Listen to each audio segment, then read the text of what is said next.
Mais pour le coup, Kittle, depuis son arrivée dans la ligue, j'adore le regarder jouer. Je suis en parfait désaccord avec les deux camarades. Mais ce que Maston Pater, excellent. S'il continue Magique. alors qu'il est taillé comme un tuteur à géranium en plus. Salut à tous et bienvenue dans un nouvel épisode du Front Office. 11e bilan d'intersaison aujourd'hui. Pour ça, on va parler des Houston Texans aujourd'hui. Une intersaison très très mouvementée. Et pour ça, je suis accompagné comme l'année dernière par Houstonien. Salut Houstonien, comment tu vas? Salut, ça va et toi? Très Très heureux de bien, revenir ici pour la deuxième saison. ça fait plaisir. Est-ce que tu veux te présenter pour les auditeurs qui ne te connaîtraient pas? Moi, très rapidement, je suis sur Twitter, houstonien. Je parle beaucoup des Texans, des Astros et des Rockets aussi. Et puis, en globalité, voilà quoi. Fan de Houston. Fan de Houston. Tu y as été déjà? Non, non, non, pas du tout. J'aimerais bien, mais pas encore. Un jour. Apparemment, c'est une Ouais. belle ville en plus, donc Ouais. ça a l'air d'être. C'est cool. En tout cas, on est content de t'avoir. On n'est que deux aujourd'hui, mais on va pouvoir. Il y a suffisamment de matière pour être deux et Oh pouvoir oui. discuter. Et je pense que tu vas suffisamment parler de cette intersaison où il y a beaucoup de choses à dire et pas nécessairement uniquement en positif. Non. Même programme que pour les autres bilans. On va parler du bilan 2024, chercher un peu ce qui s'est passé, comment on l'a vécu, un petit ressenti de la saison et comment dire, et de l'avenir, les besoins en free agency, draft et projection sur l'année 2025. Avant le début de la saison, on avait fait un power ranking du côté du LFO et on vous avait mis 27e. Donc, on vous imaginait globalement au divisional round. Vous avez été au divisional round. Donc, finalement, c'est un peu ce qui s'est passé. Vous avez fait 17, vous avez gagné contre les Chargers en wildcard et ensuite vous avez perdu contre les Chiefs au divisional round. Vous aviez le pick 25, donc en fait 25. 25-27. Je crois que c'est un de ceux où on est le plus proche de ce qui s'est passé au final. Mhm. Euh, Toi, comment est-ce que tu as vécu la saison? Moi, je sais que d'un point de vue externe, parce que normalement, je laisse la main à quelqu'un pour en parler, mais là, je vais être obligé de ne pas faire uniquement le passe-plat et de faire une discussion. Euh, c'est une saison qui a l'air décevante parce qu'on s'attendait à mieux. Mais je ne sais pas si c'est toi ce que ton ressenti aussi. Je dirais pas forcément décevant, mais je dirais plus frustrant.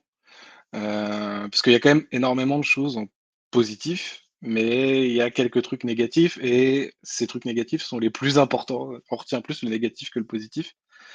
Parce qu'on démarre en 5-1 et c'est le meilleur départ depuis 2012 de la franchise.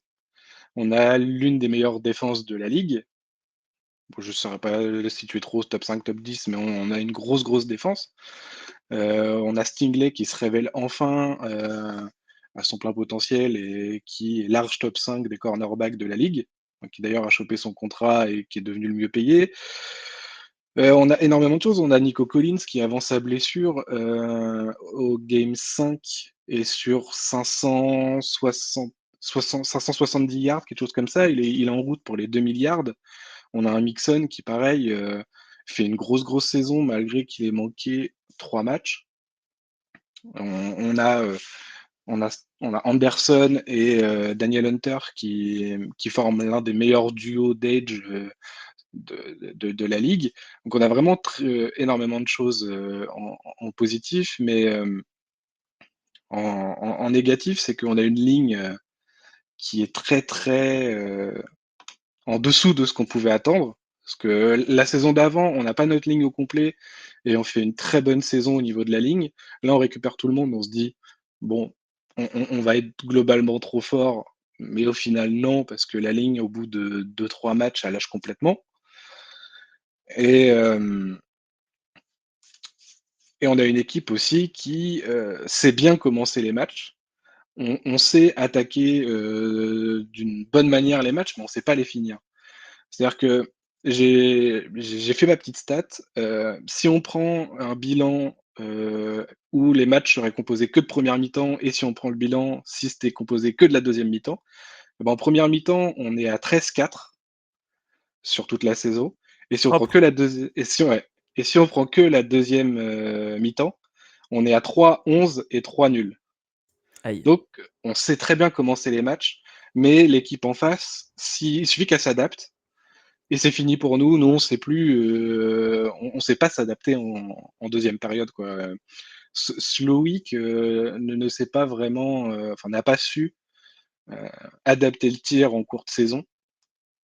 Et donc, bah, ça nous a posé énormément de problèmes, quoi. Puis on voit bien sur la saison que quand Mixon et Collins ne sont pas là, et bah, globalement, on n'a plus trop d'options, quoi. On a Diggs qui a été pas mal blessé, mais qui, quand il est sur le terrain, se fait pas énormément ressentir. On a, on a Tank Dell qui a été un peu, je trouve, lâché par le coach offensif, c'est-à-dire qu'il a été très utilisé lors de sa saison rookie. Mais à partir de cette saison-là, il a été mis sur le côté. Et puis bon, bah, à partir du moment où il a été blessé, forcément, Ouais, c'est sale mal blessure. passé. Mais ouais, sale blessure, bah, si on le revoit sur les terrains, ça serait déjà énorme. Ouais, c'est vrai. C'est vrai. C'est quoi? C'est fait le genou, hein. Il s'est fait la jambe complète, Ouais, la quasiment. jambe complète, ouais. Il y a tout qui est parti. S'il y a une petite question, c'est on pose un peu quel est le match représentatif de la saison? Tu parles beaucoup des matchs qui démarrent bien et qui finissent mal. J'imagine que tu en as un comme ça? Pas qu'il se termine mal, parce que, en fait, la saison, elle est quand même en positif. Donc, j'ai pris un match où ça gagne quand même, mais où on montre que globalement, on n'y arrive pas. J'ai pris le match des Bills en semaine 5, où dès le premier quart-temps, on arrive à mettre 2 touchdowns. Euh, Nico Collins, en 2 réceptions, il fait plus de 70 yards. Il fait un touchdown, et puis après, il se blesse. Donc, en fait, on met nos 2 touchdowns dans le premier quart. Et après, on marque plus du tout du match parce qu'il n'y a plus Collins, il n'y a pas Mixon sur le terrain. On teste, je crois, 10 options offensives sur le match qui ne marchent pas vraiment. Donc on arrive à avancer, mais on n'arrive pas à terminer. Et donc, à la pause, on est à 17-3. Et je crois que le match, on le termine en 23-20, Ouais, c'est quelque ça. chose du genre. Donc voilà, c'est bien représentatif de la saison. On commence bien, on sait prendre l'avantage directement. Mais si notre défense, elle n'est pas là derrière, et ben on n'arrive plus à rien et on perd le match, quoi. Je regardais les stats là, du coup, de ce match-là où tu as Dare Ogunbowale qui prend 15 portées pour 30 yards. Ouais, bah ouais. Et c'est un peu C'est la solution miracle quand on arrive à le mettre sur le terrain hors équipe spéciale, c'est que vraiment on est. Ouais, et 15 pour 30, c'est laid hein, quand même. Heureusement qu'il y avait Ouais. K-Makers. Et si je pensais dire ça un jour, c'est ouais, compliqué ce match-là, mais gagné. Donc, ouais, Gagné, effectivement. mais dans la douleur, quoi. Ça a été ça toute la saison. Toute la saison, la première mi-temps, on se dit, oh, le match, faut le tuer là, parce qu'on a beaucoup d'avance. Et puis, Mm. voilà, globalement, on est bien à la mi-temps. À la fin du match, on se dit, heureusement qu'il y avait la défense, quoi. Ouais, c'est ça. Et au final, beaucoup de, comment dire, beaucoup de plaquages qui ont été faits, mais pas beaucoup de sacs. Je crois qu'il y en a. Je regarde là, j'en vois un seul sur le match Mm. côté Texans. Aucune interception. Ouais, c'est match compliqué, mais que vous avez quand même réussi à vous en sortir et c'est assez beau, surtout face à une belle équipe des Bills, bon, qui Ouais. démarrait difficilement, mais vous les avez joués au bon moment. Mm. Mais voilà, ça représente bien la saison. Ouais, j'aurais bien voulu trouver un match dans le genre où il y ait plus de sacs parce que Ouais, voilà, pour la partie défensive, ouais. Ouais. il y a eu 52 sacs sur la saison, concédés par Houston. C'est le deuxième plus gros total de la ligue. Ouais. Donc ça monte bien aussi offensivement. On n'arrive pas à avancer, quoi. Ouais, mais bon, au final, tu t'en sors et lors du match contre les Chargers, je crois qu'il y avait enfin, peu de monde vous donnait favori dans ce Mm. match-là. C'était les Même Chargers moi, qui ouais, les Chargers montaient un peu en puissance et les Texans, c'était, bon, bah, ils sont là parce qu'ils ont gagné une division en carton. Au final, 32-12. Donc c'était pas non ouais, plus, ouais, une ouais. petite victoire, c'était là pour le coup, c'était domination, à partir du deuxième quart, ça a été domination jusqu'au bout. Et puis défensivement, on a été trop solide. Enfin, je crois que eux, de leur côté, ils prennent plus d'interceptions que sur la saison complète dans ce match-là. Ils sont à 4 interceptions, ouais, ouais, c'est monstrueux. Ah ouais, ouais, non, mais ce match-là, il était fou. Et puis tu as ton Will Anderson qui fait un sac et demi, ouais, tu as 2 joueurs à un sac et demi, donc ouais, tu as déjà du monde, tu as plein de choses qui se passent et ouais, tu as un kicker qui est bon, qui met Mm. tout. Donc forcément, d'un coup, Sauf c'est quand le plus toit il est simple. ouvert. C'est vrai. Et ça on peut pas tout le temps, s'en sortir. L'avantage, c'est que quand tu joues les Chargers, tu es un peu tranquille. C'est tout le temps fermé, le stade est bien, tu es dans des conditions optimales et ça fonctionne pas mal, mais ouais, après contre les Chiefs, ça a été Mm. une autre histoire, hein. Ah bah, oui, ça a été compliqué. Les 2 matchs contre les Chiefs, le match contre les Ravens, c'était des matchs qui étaient pas à portée. Ouais, c'était ouais, mais ça paraissait dur et surtout un sentiment de il y a rien qui peut fonctionner. Ouais, c'est Heu, ça. alors que tu as pas beaucoup d'erreurs qui sont faites dans le match, mais juste tu avances pas. Mmh. Ouais, ça a été la partie compliquée de jouer les Chiefs la saison dernière, quoi. Ouais. Bah, même contre les Ravens, ils ont sorti le rouleau compresseur, je crois en 5 minutes, ils mettent 2 touchdowns, enfin c'est on a beau avoir une bonne défense, surtout contre la course, heu, ouais, c'est trop compliqué, enfin, les mecs, ils ont trop d'options, à la course, ils ont beaucoup d'options à la passe, enfin, Ouais. une fois que ça commence à sortir, c'est fini, quoi. Ouais, si tu es plus dedans ou qu'il y a un truc qui fonctionne pas, d'un coup ça devient très, très difficile. Je pense qu'on peut se projeter vers la free agency. Vous aviez Mmh? 5 millions avant le début de la free agency au 10 mars. Alors vous avez fait certains moves dont on pourra parler, mais avant de voir toutes les choses qui ont été faites avec plus ou moins de plaisir, toi, qu'est-ce que tu voyais comme besoin avant de démarrer l'intersaison? Est-ce qu'il y avait des postes où tu te disais tu nous parlais de la ligne offensive qui était pas top, Mmh. est-ce qu'il y avait d'autres choses où tu te disais: «Bah, tiens, ça, il faut vraiment le renforcer» et surtout, il faudrait pas trader le meilleur joueur à une autre équipe? Bah, en dehors de la ligne offensive, moi j'avais je voyais beaucoup de besoins sur le backfield défensif, parce qu'il y a eu beaucoup de trous la saison dernière, je crois contre les Colts par exemple, où Anthony Richardson, il fait des passes très lointaines et ça passe, quasi à chaque fois, parce que bon, bah, ils sont bons à ça et puis, bah, nous on a eu quelques trous, dans la raquette à ce moment-là. Et puis aussi, moi le truc qui m'a un peu interloqué, c'est le manque d'options offensives. C'est-à-dire qu'une fois qu'il y a plus Collins, une fois qu'il y a plus Mixon, bah, on a du mal et puis, bah, on a des joueurs qui sont pas forcément, comment dire? En bonne santé toute la saison. Donc faut trouver des gars qui ont le talent, mais qui ont aussi la santé pour tenir des saisons complètes, quoi. Ouais, Puis, bah, encore rajouter de l'expérience, quoi, mais c'est ça. Et beh, écoute, avant de parler de ce qui est parti, on va déjà parler de ce qui est arrivé. Donc on a 4 recrues qu'on note à chaque fois, celles qui gagnent le plus d'argent à l'année. Donc, en 1 on a Christian Kirk, le receveur qui arrive de la part du côté des Jaguars. Il y a Cam Robinson qui arrive, le left tackle des Vikings. Chauncey Gardner-Johnson qui arrive des Eagles, le safety, et Sheldon Rankins qui arrive des Bengals, le defensive lineman. Et on pourrait rajouter Darrell Taylor, le edge des Bears aussi, qui coûte quand même assez cher. mmh. Quand tu vois ça déjà, Christian Kirk, est-ce que tu te dis, c'est cool, ça remplace bien ton ami Tangdale, ou est-ce que tu te dis: Christian Kirk, quoi? Non, moi ça va, enfin, c'est toujours un joueur bon à avoir. Il va faire ses stats. S'il s'entend bien avec CJ, ça sera que du positif. Je m'attends pas à grand chose non plus venant de sa part, mais s'il fait le taf, pourquoi pas? Je sais plus si je crois que c'est un contrat courte durée. Je sais plus si c'est 1 an ou 2, Je vais aller regarder. Je vais te mais dire ça. Il est uniquement sur cette année, après c'est des années void. Donc en gros, il va te coûter sur ouais, les 2 prochaines années, mais il est là uniquement cette année-là, quoi. ouais, donc ça fait partie des risques que Caserio aime bien prendre, ces joueurs, qui lui pour lui, on a encore un peu à revendre et donc il se dit: «Bah, sur 1 an, on peut tenter», comme il a fait avec, Stefon Diggs la saison dernière. C'est un risque que tu prends, mais si jamais le risque il est payant et bah, tant mieux, c'est du bénéfice pour tout le monde, quoi. Ouais. Donc j'en attends pas grand chose, mais on verra bien. Est-ce qu'il y a d'autres choses que tu vois qui sont assez positives sur cette free agency? Est-ce que tu as des joueurs où tu es content qu'ils soient arrivés? Et après, on pourra parler d'un peu plus négatif, mais est-ce que tu as des joueurs où tu te dis: «Tiens, c'est cool», que ce soit les joueurs cités ou les joueurs, non cités? On n'a pas cité Nick Chubb, par exemple, qui a Non. signé, là, donc cet épisode sera diffusé, lundi prochain. Nous, on l'enregistre le mercredi précédent. Mais voilà, CJ n'importe quoi, Nick Chubb vient de signer en quelque sorte, du côté des Texans. Voilà. Qu'est-ce que tu vois qui est positif? Ça peut être Nick Chubb, ça peut être autre chose. Bah, moi, c'est Nick Chubb et CJ Gardner-Johnson. On rajoute de l'expérience, surtout pour CJ Gardner-Johnson. Il vient de prendre un Super Bowl.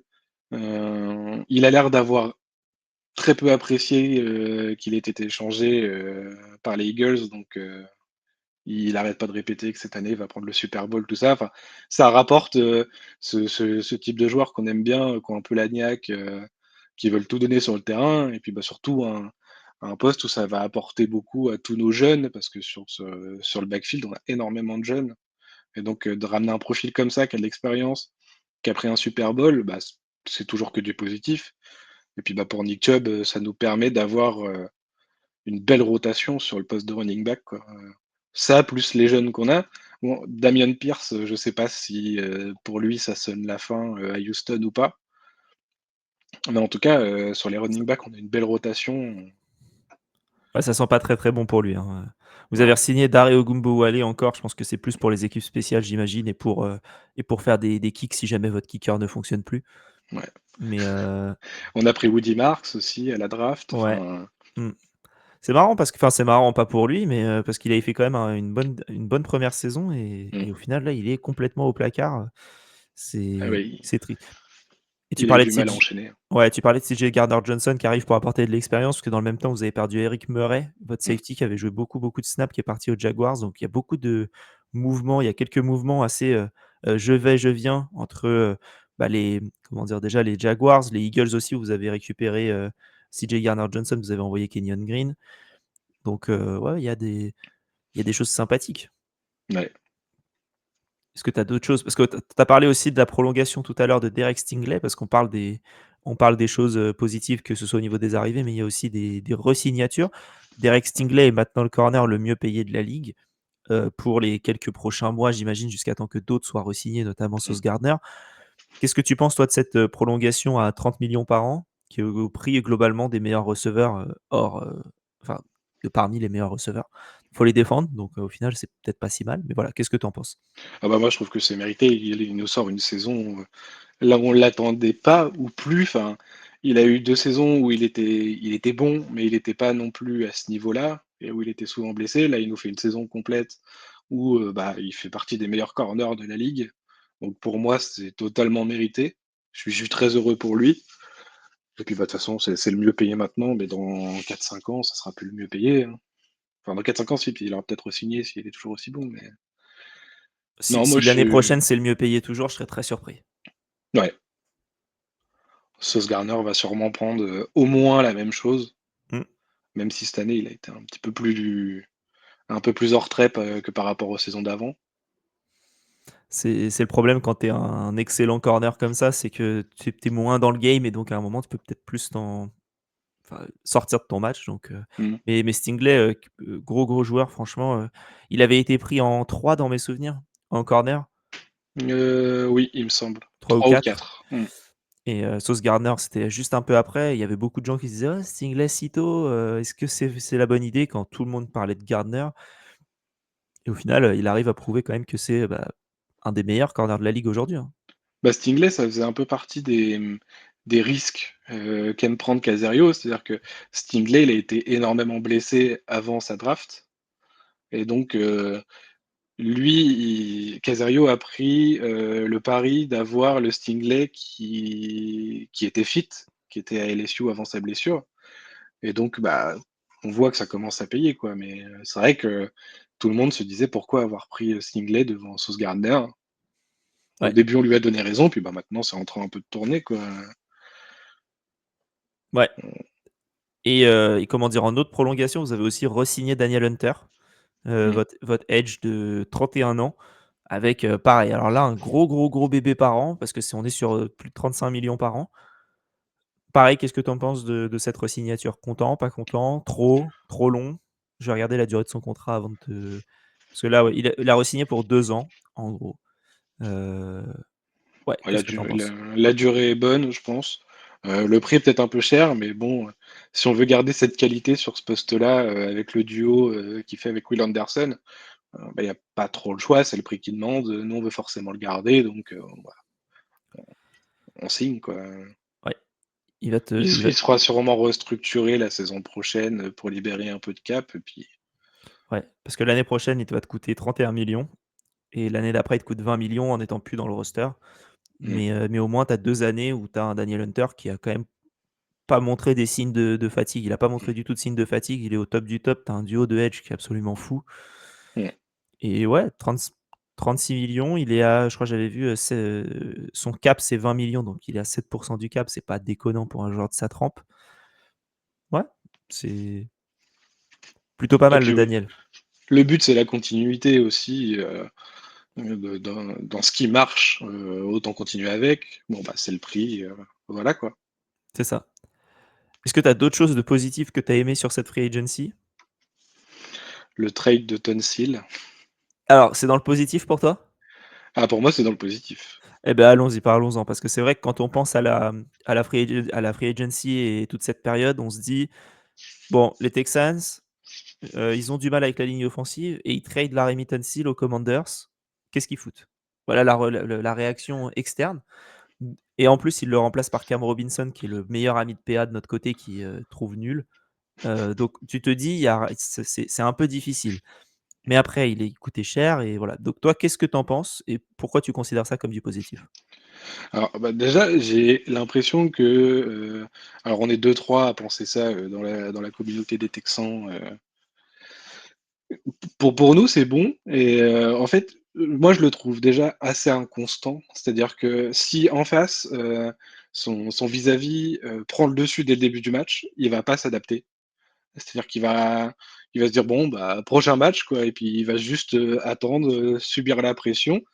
Par contre, après, quand en face, c'est moins fort que lui, là, il y a pas de souci. Le match, CJ Stroud, il est tranquille, sur son côté aveugle. Hem, Après, moi, ce qui m'a s C'est un oui? joueur type Cowboys, en fait. C'est fort contre les, parce qu'on en parlait, je sais plus dans quel épisode, mais fort contre les faibles et faible contre les forts. Ouais, c'est ça. Moi, c'est le ressenti que j'en ai. Moi, j'ai l'impression, bah, comme, Kenyon Green, qu'on a envoyé, aux Eagles. Eagles, c'est des mecs qui se donnent pas à fond, enfin, qui donnent pas l'impression de se donner à fond et d'être à 100 dans le groupe et donc ça, je pense que c'est pas passé à côté de Caserio et puis, bah, les fautes, le nombre de fautes qu'il a fait, je regardais, hier, je crois qu'il est à, au moins une vingtaine de fautes sur la saison, dont 12 false starts. C'est énorme, je crois que d'habitude, sur les autres saisons, il était à 4. Enfin, je veux bien que le début de saison, faut se remettre dedans, donc faut reprendre un peu les habitudes, les timings, tout ça. Mais quand ça dure sur 6, 7 matchs, bah, je trouve que c'est un peu alarmant quand même. Sur les 12 false starts qu'il en fait, il y en a 7 sur troisième tentative. Donc, c'est des moments où faut pas lâcher. Faut être nickel, ouais. Et par exemple, quand je disais, quand il y a des défenseurs qui prennent le dessus sur lui, contre Minnesota, par exemple, le match, bon, bah, notre première défaite de la saison, il me semble, où c'est un gros coup, qu'on se prend. Il fait 6 fautes, 3 false start et 3 illegal formation. Donc le mec, au début de saison, il sait plus se placer, il sait plus les timings et donc en fait, sur sa saison, tu as plus de la moitié qui sont, bah, gâchés, soit parce qu'il va abandonner le match parce que le mec en face le domine totalement, soit, bah, il va faire des false starts ou des formations illégales, quoi. Et donc moi, je suis très content. C'est-à-dire que je préfère avoir un joueur de moins bonne qualité, mais qui va être dans le groupe, qui va se donner à fond et qui va participer, à la bonne ambiance, plutôt qu'un mec comme eux. Enfin, globalement, les 2 qu'on a trade, bah, c'est pas des mecs que tu veux pour gagner, quoi. C'est qui le deuxième du coup qui a été tradé? Parce que Kenyon Green. ah oui, c'est vrai, oui, oui. Ouais. Kenyon Green et on a aussi, il y a Shaq Mason aussi de la ligne offensive qui a été libéré, au début de l'intersaison. Ouais. Parce qu'on Donc moi, rappelle, ce que dans mes souvenirs, moi, ce qui avait aussi choqué, c'était le prix pour, Laremy Tunsil, qui était, pas, excessif. Faut que j'arrive à retrouver la compensation parce que je l'ai, c'est un cinquième et un septième de 2025 et un second et un quatrième de 2026. ouais, en fait, c'est pas si mal, hein. Ouais, c'est pas si mal. Moi, je C'est surtout l'idée de te dire que, tu récupères rien cette année quand tu as l'impression que tu as une micro fenêtre et tu perds un offensive tackle qui est quand même, bah, suffisamment bon et qui est, ouais, mais je comprends OK, je comprends ton point de vue du coup de, faut être de la bonne ambiance, quoi. ouais. Non, mais il rentre dans cette case de joueurs très frustrants, à regarder, sur toute la saison, quoi. C'est-à-dire que certes, il nous sortent des matchs où il fait des stats, qui sont excellentes, Mais les autres matchs, bah, c'est tout l'inverse, quoi. Et donc, je préfère avoir un mec moins fort, mais un peu plus constant, et qui va avoir un peu plus de leadership, qui va apporter ce truc-là, plutôt que bah, un mec comme lui, quoi. Donc après, peut-être qu'il me fera mentir au Commander, c'est qu'il sera excellent et qu'ils iront au Super Bowl. Et ce sera Je grâce m'e- à lui et il fera aucun false start et il sera je toujours bien placé. m'excuserai à ce moment-là, mais Non, parce qu'après, c'est ton ressenti à toi aussi de comment est-ce que tu l'as vu côté Texans. Après, s'il est dans un autre système au Commander, c'est que ça fonctionne mieux. Bon, bah, tant mieux pour lui. Mais tant mieux pour lui, exactement. Au niveau c'est des autres pas. départs, tu as eu aussi Stephen Diggs qui est parti du côté des Patriots. Je sais pas si tu avais quelque chose Ouais. à rajouter sur Tunsil et Green. Non, non, c'est globalement tout, quoi. Ouais. On est Et très après, heureux. du coup, tu as Stephen Diggs qui est parti du côté des Patriots. Il avait signé Mm. il avait signé juste pour 1 an quand il avait été tradé l'année Ouais. dernière. Le contrat avait été restructuré alors qu'il avait plusieurs années encore. Au final, il s'en va. 1 année et puis s'en va. Mm. Bah, Qu'est-ce- Vas-y. bah, c'est un joueur où on aurait souhaité qu'il apporte plus. Il a pas apporté autant que ce que nous on aurait voulu. Grosse blessure aussi, il s'est fait les croisés Grosse blessure au milieu aussi. de la saison. Mais sinon, j'ai trouvé que dans le comportement, ça faisait longtemps qu'on n'avait pas eu un Stephen Dix comme ça. C'est-à-dire que chez nous, je sais pas ce qui s'est passé, je sais pas ce qu'a dit Demeco Ryans à Stephen Diggs, mais en tout cas, chez nous, c'était la bonne ambiance. Il faisait pas sa diva dans le vestiaire. Tout allait pour le mieux. Mais je pense que le prix était un peu trop haut par rapport à ce que nous, on avait, par rapport à ce qu'il apportait aussi. Le prix était un peu haut et donc je pense que c'est pour ça qu'ils ont décidé de pas le reprendre cette année. Et je pense que c'était un peu d'un commun accord. D'un point de vue extérieur, ça paraît assez logique. Le mec était Mm, pas au top de son niveau. Il demandait toujours un salaire au top. Et en plus de ça, il s'est blessé. ouais. Bon, C'était trop risqué de reprendre une saison, alors ouais, qu'on a déjà pas mal de blessures. c'est ça. Et en plus, si tu as envie de, comment dire, si tu te dis que bon, un truc positif, c'est qu'il pouvait mentorer du monde. S'il est blessé, c'est compliqué, même cet Mm. aspect-là de mentorat. Donc, tu as besoin de quelqu'un qui est bien partout. D'un point de vue des choses un peu plus négatives, qu'est-ce que toi, tu as dans cette free agency que tu vois et tu te dis, oula, ça, c'est pas une bonne idée. Bah, moi, j'ai pas de trop de flop en joueurs qui sont arrivés. Tant mieux. Les linemen, je, je trouve que le contexte dans le sport fait énormément de choses. Et donc, bah, certes, c'est des mecs qui ont pas forcément réussi, parce que je crois que dans les linemen qu'on récupère, il y a quand même des hauts pics de draft, mais qui n'ont pas convaincu. Et donc, bah, on verra bien. Le contexte chez nous, de là où ils étaient avant, est différent. On a des coachs offensifs et le coach de ligne offensive, c'est Popovic, si je me trompe pas. Et bah, c'est des mecs qui ont fait leurs armes chez les Patriots pendant la période où ça gagnait Super Bowl sur Super Bowl. Donc, je pense que c'est des mecs qui sont à même de tirer le meilleur des joueurs qui reçoivent. Donc, à voir. Moi, je comprends à peu près tous les moves qu'il y a eu.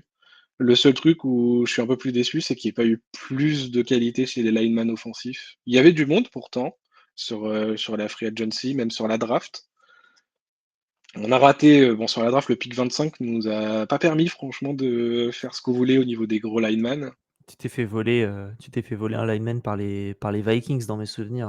Ah non, c'était un Ouais, garde. juste Donovan devant. Jackson, ouais. Et puis Et après, je en pense que, 34, t'allais sûrement partir sur Josh Simmons s'il était encore dispo. ouais, mais ouais, Donovan Jackson, c'est ça C'est le garde qui est tombé en Ouais. 24 chez les Vikings. Et direct après, tu as eu le trade dont on pourra parler. Mais ouais. Et ben ça, justement, sur Donovan Jackson, il y avait beaucoup de rumeurs comme quoi c'était lui qu'on visait en guard. On avait deux joueurs, c'était lui et Golden, et les deux sont partis en 23 et 24. Ouais. Donc, on n'a pas hésité, je pense qu'on a trade down à ce moment-là. Ouais, je pense que c'est ce qui s'est passé. Mais en tout cas, sur la free agency, est-ce que que ce soit des arrivées que t'aimes pas ou des départs où tu te dis, mince, ils sont partis? Non, au départ, non, j'ai pas de. j'ai pas d'arrivée ou de départ qui me choque plus que ça. Donc globalement, plutôt satisfait de ce qui a été fait. Très satisfait. Bah, j'ai énormément confiance en Caserio et en Demeco Ryans parce qu'ils ont su nous montrer qu'on pouvait avoir confiance en eux sur les moves. Il Bah, y a tant mieux. aucun move qui me choque plus que ça. OK. Eh ben, écoute, c'est tant mieux et on espère que tous ces joueurs vont pouvoir confirmer et on va pouvoir, tranquillement se diriger vers, fin avril et la draft où, comme on en a déjà parlé, vous avez trade out de votre 1er pick. Vous êtes descendu, vous avez récupéré le 2e et je sais plus trop ce que vous avez récupéré d'autre. Est-ce que tu t'en rappelles de ce qui a été récupéré? On a dû récupérer un troisième aussi, Ouais, mais vu qu'on bouge énormément à la draft, donc oui, c'est vrai. on a dû récupérer un troisième et un cinquième en plus, Donc, quelque chose du genre. quelques petits pics en plus. Pas de 1er tour en tout cas, contrairement aux Falcons qui ont réussi, enfin qu'on en a envoyé un, mais qui avait rien d'autre trop pour remonter. Mais du coup, avec le pick 34 au 2e tour, vous avez récupéré Jaden Higgins, receveur d'Iowa State. Au 2e tour, avec le pick 48, vous avez récupéré RNT R-Series, Hercery. offensive tackle de Minnesota. Au 3e tour, Jalen Noel, receveur d'Iowa State, encore une fois. 3e tour, Jalen Smith, cornerback d'USC. On reste à USC pour le pick 4 avec Woody Marks, t'en as parlé, le running back. Au 6e tour, Jalen Reed, safety de Penn State. Et suivi de Graham Mertz, QB de Florida, grand ami de Doug, qu'il trouve absolument catastrophique. Juste, je voulais mettre ce petit mot-là parce qu'il en a suffisamment parlé et peut-être que toi t'en parleras aussi. Au 7e tour, Keontae Hamilton, defensive tackle de Rogers. Et Luke Lachey, tight end d'Iowa. Pas Iowa State, mais Iowa tout court, cette Mmh. fois-ci. C'est tight end d'université, Iowa en plus. Ouais. Bon, bah, c'est bien. Au 7e tour, choper quelqu'un comme ça peut être pas mal. Au niveau de la note, que Alex et Alexandre et PA ont pu noter lors de leurs épisodes, ils ont mis le tiers C, donc Mmh. le tiers C. Ils auraient pu mieux faire. Toi, qu'est-ce que tu en penses de cette draft? Est-ce que tu en es content? Est-ce que tu es déçu en quelque sorte? Est-ce que tu es déçu parce que d'autres picks ont été pris avant, comme tu as parlé de Golden et de Donovan Jackson, et donc c'est dommage, mais c'est pas des mauvais picks qui ont été pris? Ou enfin voilà, qu'est-ce que tu as comme ressenti sur cette draft? Bah, moi, j'étais un peu déçu quand même, parce que moi, je voulais, Matthew Golden et bah, il est parti dans une équipe qui d'habitude ne prend pas de receveur, sur C'est les vrai. premiers tours et qui Et les, cette Vi- année. et les Vikings, t'aurais pu te dire tranquille, il y a déjà Addison et Jefferson.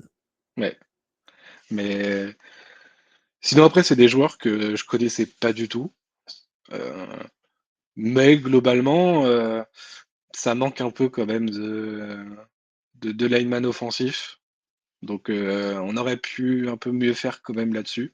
Sinon après sur les profils, il y a rien qui me choque particulièrement. Je trouve que c'est des joueurs, qui déjà voulaient être chez nous pour la plupart, avec qui, c'est plutôt bien passé et qui ont des qualités, qui peuvent énormément nous apporter. Je pense notamment, bah, à Woody Marks, qui sur le long terme, moi je trouve, aura sa place, à Il va, jouer. il va être très rapide le long terme parce que ça me surprendrait pas que la saison prochaine il soit titulaire si ça fonctionne bien. Parce que Chubb, c'est quoi? C'est une année. Mixon, il lui reste Ouais. combien sous le capot? Et Douarez. Puis Mixon, on connaît, c'est une année, où ça marche très bien. L'année d'après, ça peut, un peu bloquer. Là, Woody Marks, c'est un peu un couteau suisse. Il sait très bien, être à la réception, il sait très bien courir, moi, je suis globalement très satisfait.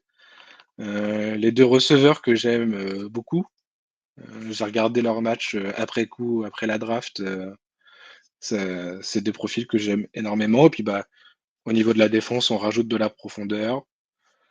Au niveau du quarterback, je pense que c'est pour pallier un départ, éventuel la saison prochaine de Davis Mills qui est en fin de contrat.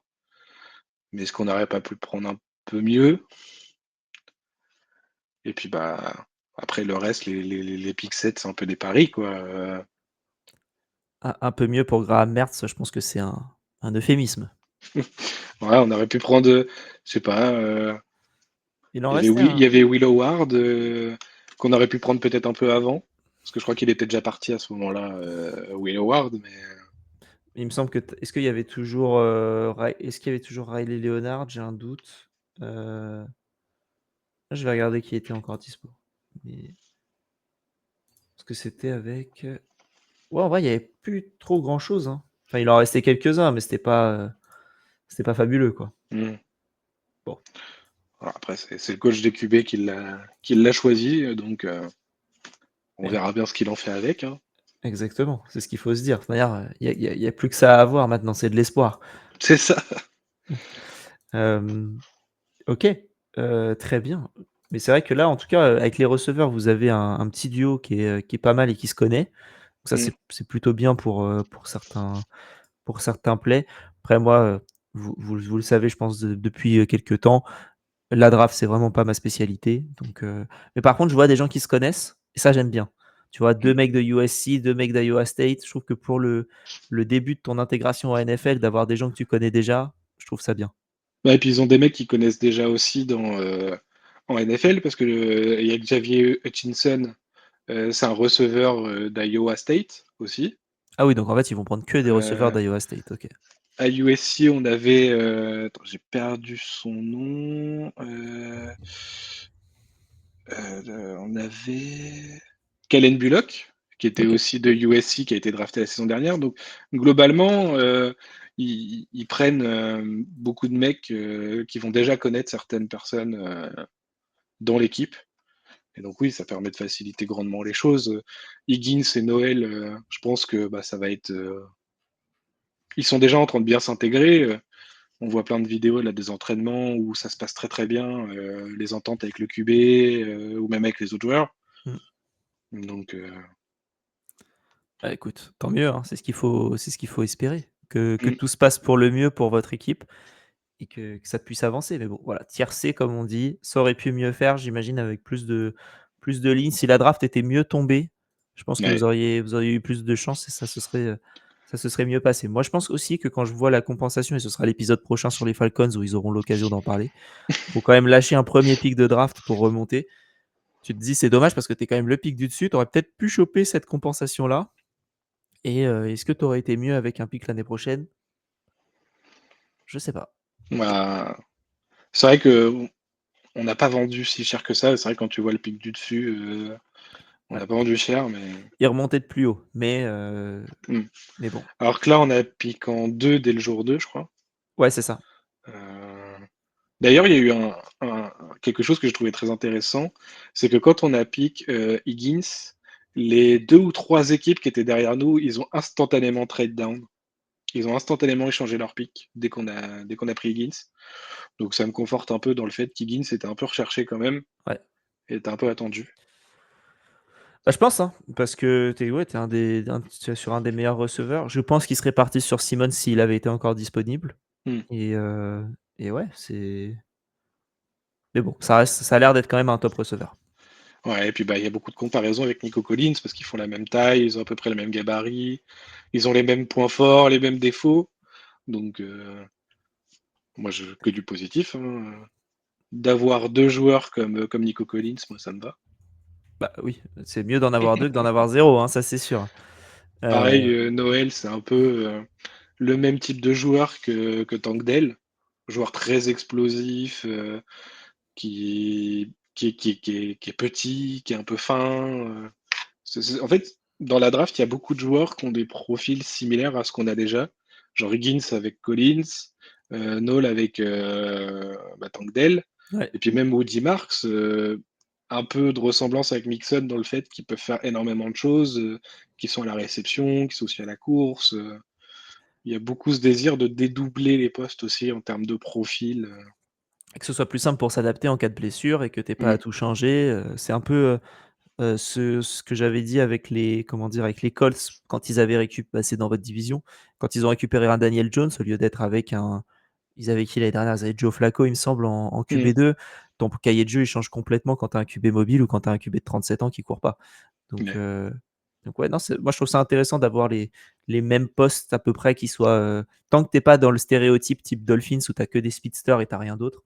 Je Voilà, bon, après c'est comme ça, hein, tu récupères, 5 running backs qui courent très vite, cool, mais effectivement, tu peux rien faire d'autre que ça. Donc ça, Bah c'est ouais. dommage. Par contre, quand tu as plein de profils différents doublés, beaucoup plus intéressant. Mm. Très bien. Et ben écoute, la question que j'ai maintenant, c'est: est-ce que tu penses que les besoins ont été comblés lors de cette free agency? Est-ce que tu es content de ce qui a été fait. On a appris ta confiance en Caserio, votre GM, et Demeco Ryans pour en faire ce qu'il peut derrière. Mais voilà, qu'est-ce que tu penses de cette free agency et de cette draft? Est-ce que tu es content? Est-ce que tu es serein vis-à-vis de la saison d'après? Et on va aller regarder le calendrier après ta réponse. Alors moi, oui, je suis plutôt satisfait. Bon, sur la ligne offensive, ça aurait pu être un peu mieux. Mhm. Mais pour moi, à partir du moment où on se libère des joueurs un peu plus problématiques, entre guillemets, bah, il peut y avoir que du bon, parce que sur la saison rookie de CJ Stroud, on joue avec une ligne qui n'a pas énormément de qualité, et pourtant ça tient extrêmement bien. Mm. Et quand on voit qu'on joue avec une ligne qui a quand même beaucoup de qualité sur le papier, bah, ça se passe un peu moins bien. Donc moi je me dis que si on a une ligne qui est sur le papier moins forte, bah, peut-être qu'elle sera plus aussi sur le terrain, peut-être que ça collera mieux entre les joueurs. Mais sinon, pour tout le reste, je trouve que le taf a été fait. On avait besoin aussi de se séparer du coach offensif. Ça a été fait. On a pris le coach des tight ends et le coordinateur sur les jeux de passe, je crois, si je dis pas de bêtises. Mais coordinateur du jeu aérien, donc Nick Calais. Ça a l'air d'être un mec qui veut faire confiance à son QB, qui veut lui donner les armes aussi pour lui imposer son jeu. Et c'est ce que je trouve excellent. Et on lui apporte aussi pas mal de nouvelles armes. Donc moi, je suis très content. Ben, tant mieux. Et ben, allons voir ce que ça donne d'un point de vue calendrier. Donc pour ceux qui sont en format vidéo, vous voyez le calendrier qui s'affiche à l'écran. On a la pré-saison avec des matchs contre les Vikings, les Panthers et les Lions. Donc ça, c'est une belle pré-saison avec des matchs intéressants et des franchises qui vont devoir tester des choses aussi. Donc assez intéressant. Et ensuite, vous avez une bye week en semaine 6. Et le calendrier, ben, je vais te le donner maintenant. Donc c'est les Buccaneers, les Jaguars, les Titans, les Ravens. Et j'ai oublié quelque chose. Les Rams.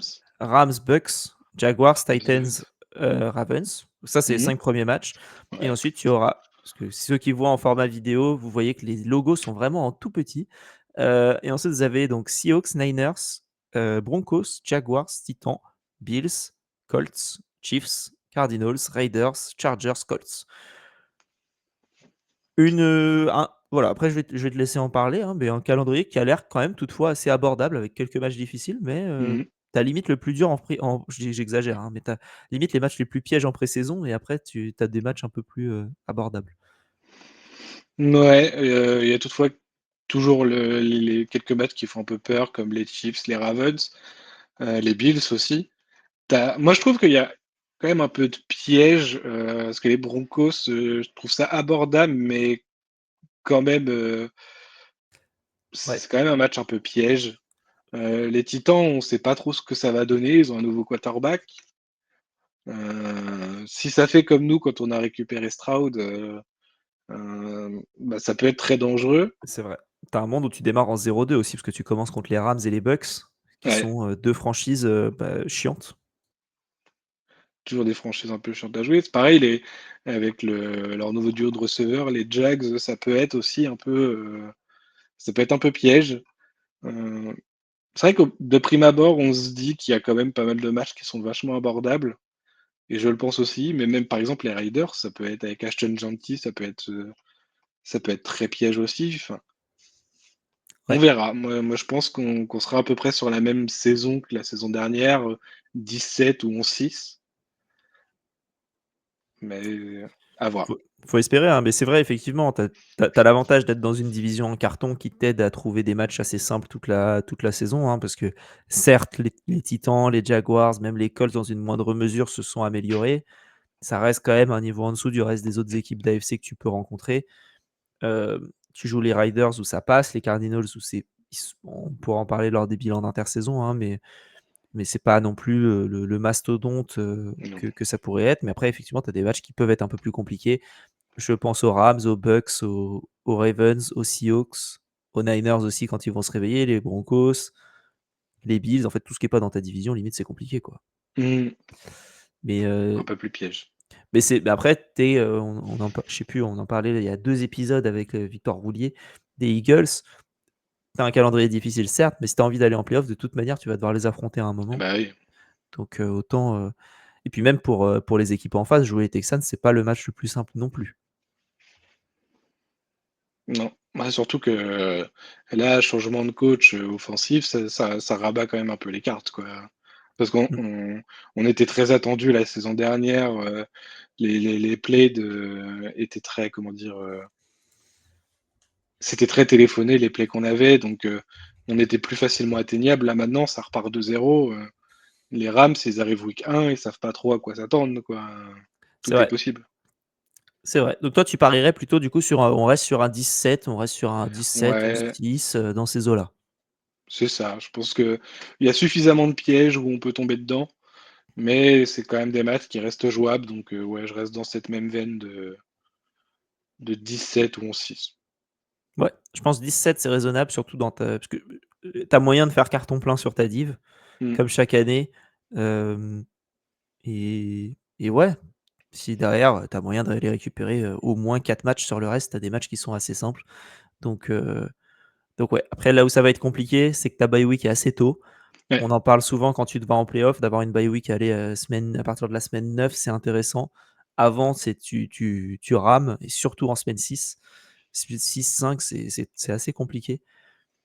Mais ouais, il y a un moment où ça risque de lâcher un petit peu du lest, je pense, sur certains matchs, avant d'arriver très probablement en playoff. Mm. J'espère. Je Ah pense ouais. qu'on sera quand même champion de division, hein. Oui, je pense. Ça, je pense pas que. On a Ça- encore un ou 2 ans quand même devant nous avant de se faire bouger sur cette place-là. Bah, et puis en plus, quand tu vois les Jaguars qu'ils ont fait cette année, de lâcher leur premier tour de l'année prochaine pour aller récupérer Travis Hunter, donc tu rates un joueur potentiellement, j'aime pas ce mot, mais générationnel l'année prochaine parce qu'ils seront sûrement encore dans le haut du tableau. Les Colts, bah, c'est les Colts. En plus, tu as des soucis extra-sportifs d'un point de vue GM, etc. Tu vas avoir une grosse restructuration de l'équipe, je pense. Et donc, ça risque d'être un peu compliqué. Et du côté des Titans, tu démarres un nouveau cycle et potentiellement, ton coach va se faire virer à la fin de la saison parce qu'ils ont un nouveau GM aussi. Donc, tu es dans une division qui, potentiellement, tu peux gagner les 2 prochaines assez logiquement parce que tu es assez stable. Parce qu'en plus, moi, je suis pas forcément convaincu par les 2 premiers picks qui ont été faits cette année. C'était pas mon QB1 et le receveur. Enfin, j'ai un peu de mal avec comment il s'appelle le pick 2 de cette année. Ouais. J'ai un peu de mal. Ouais, Moi, je en comprends. QB1, j'avais Will Howard qui a été pris bien plus tard, mais c'était mon QB1. C'est le 1 tout court. C'était Ouais. celui que tu voulais? Ouais, OK, d'accord. Si tu avais pas de Ah, moi, QB, c'était Will Howard. OK. je pense que c'était celui qui valait le plus le coup cette année. Mais je pense que globalement, s'il fallait un QB dans ma franchise, j'aurais attendu une année de plus. OK. Mais du coup, les Steelers qui prennent Will Howard assez tard avec Aaron Rodgers, pour toi, Ah, c'est intéressant? Ouais, pour moi, c'est très intéressant. Moi, j'aurais même pas pris Aaron Rodgers derrière. ouais. Oh, tu peux le mettre une année Oui, en en t mentor. regarde ce que je fais et en fait, le truc, c'est, regarde ce que je fais, ne le fais pas. C'est ça. Mais OK, 17 environ pour les Texans. Bah, c'est tout le mal qu'on vous souhaite. On espère un retour en forme année 1 pour CJ Stroud et le reste de son effectif. Et puis, bah, ouais, ça conclut tranquillement notre épisode. Est-ce que tu as autre chose que tu voulais rajouter sur cette intersaison de ta franchise des Texans? Non, tout a l'air dit, hein. Tout Très, est très dit. sympa le petit t-shirt là, le petit t-shirt Texans, très, très beau, très, très cool. J'avais le blouson, mais il faisait un peu chaud quand même Ouais, pour le non, mettre en intérieur. là, il fait, ouais, trop, trop chaud en ce moment là, c'est pas possible C'est ça. de partir là-dessus. En tout cas, je te remercie Oustonien d'avoir fait cet épisode avec nous. Ouais, merci à toi. On va se retrouver du coup demain. Ce sera PA et Alexandre qui feront un épisode avec les Falcons. Et pareil, beaucoup de choses à dire, notamment sur la draft pour les Falcons qui ont été actifs. Donc ça va être un épisode intéressant et un après, parce que allez, on peut le dire, hein, on parlera justement des Titans dont tu viens de parler. Donc voilà le programme pour cette semaine, on avait Texans aujourd'hui, Falcons, Titans, Chargers, Vikings. Voilà. Normalement, si tout se passe bien, ce sera le programme. Oustoni, encore une fois, merci beaucoup. J'ai plus qu'à vous Merci à souhaiter toi. à tous déjà, avant de dire ça, on peut te retrouver partout, Oustonien, il me semble. On te retrouve sur notre Discord aussi où tu es assez actif et c'est cool. Rejoignez-nous. Il y aura ton lien pour ton compte Twitter en description. Et puis voilà, nous, on est le front office partout. Rejoignez-nous, venez discuter. Et si vous êtes à Rouen, vous avez une chance de croiser quelqu'un du front office ou des autres ou des gens du Discord parce qu'on est envahi par des Rouennais. Et voilà quoi, on essaye de s'en sortir, mais Oustonien, voilà, tu nous as amené tout ton immeuble en fait dans le Discord. C'est ça. On est tous ensemble. C'est ça. Bah, merci à toi. Je vous souhaite à tous une bonne journée ou bonne soirée et vive le football.